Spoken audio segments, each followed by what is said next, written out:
How's it going, folks? Today we are going to talk about an issue that I was having with my Bally Lady Luck pinball machine and how I ended up fixing it.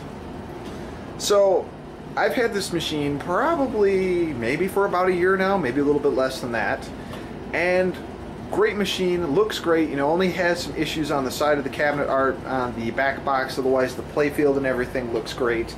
But I had one major issue with it, and especially when you're playing with the rest of these guys here, the issue reared its head a lot. And I think had a lot to do with the fact that it didn't get played too much. And that is that the machine was very, very, very quiet. So today I finally decided, after messing with it, and I've messed with it off and on and everything, never gave it a lot of thought. I always thought, you know, it almost looks like there is a setup for 2 speakers in there. So one time I tried hooking up 2 speakers to it, didn't really work, even though that speaker in there is powerful. And I finally came down to the conclusion that it's got to be the dial on the pot switch here, right? So I noticed anytime I turn it that it would be really staticky and stuff like that, and I read online that you should either replace it or spray some contact cleaner on there. And actually taking it apart, I managed to break one of the solder off the actual wires here, so it detached that. So today I tried cleaning it up a little bit, no luck, so I thought, alright, I'm just going to go online, order a new pot switch, and that should take care of the problem, right? So I'm trying to take this thing apart and get the ohm amount for it and everything, make sure I'm getting the right pot switch for it so I can either go online or get it from Radio Shack. And I run into a forum post. Someone's having an issue with another Bally machine, and here's the thing, here's the kicker that they say that I go, oh my god, I'm an idiot, why didn't I think of that? They said, did you adjust the sound pot on the board?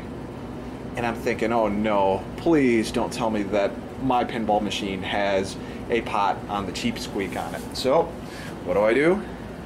I open it up, start taking a look around the board. You know, this I notice is the power board. Up here is pretty much the CPU board. And here's the cheap squeak, okay?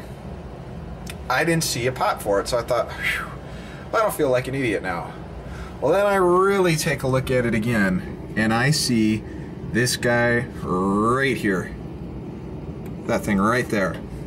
That, my friends, is the sound pot to the game. So I adjust it, turn it all the way up, reattach the solder to this, turn the pot all the way up on this, and what happens when I turn the game on?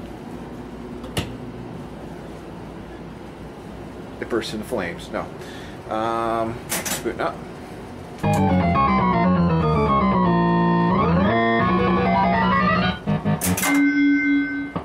Now this is what the game is supposed to sound like, nice and loud.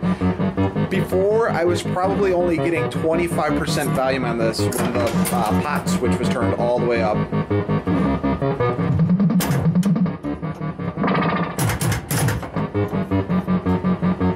Nice bass, it sounds good.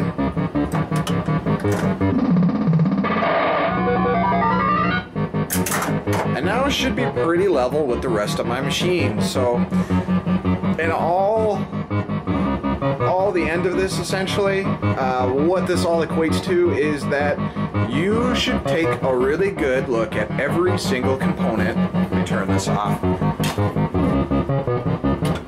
What this equates to is you should take a really good look at your machines. Take a look at the circuit boards. Don't take for granted that it's something, well, simple down here or at a certain part when it could be right at the game board. You know, now that I think of it, I bet you my other Bally machine's got a sound pot as well, and I'm sure probably the Williams games too. I should have known better, considering, you know, I work on arcade boards every once in a while. Those have sound pots on them. Why wouldn't these boards? So I figured I'd post this video just to show people, you know, the simple stuff is sometimes the easiest fix. You just kind of got to think a little bit outside the box, or maybe have a little bit more common sense. But if you're running into the same issue, that's the deal. Check and make sure that your pinball machine doesn't have a pot on it to adjust the sound and turn it up, because in the end that is where all the sound is controlled from. So now this thing is turned up, it plays loud, and I don't have to spend extra money on anything to get it fixed. I just would have ended up wasting my money. So lesson learned there. And that's all I got for this one. Peace, guys.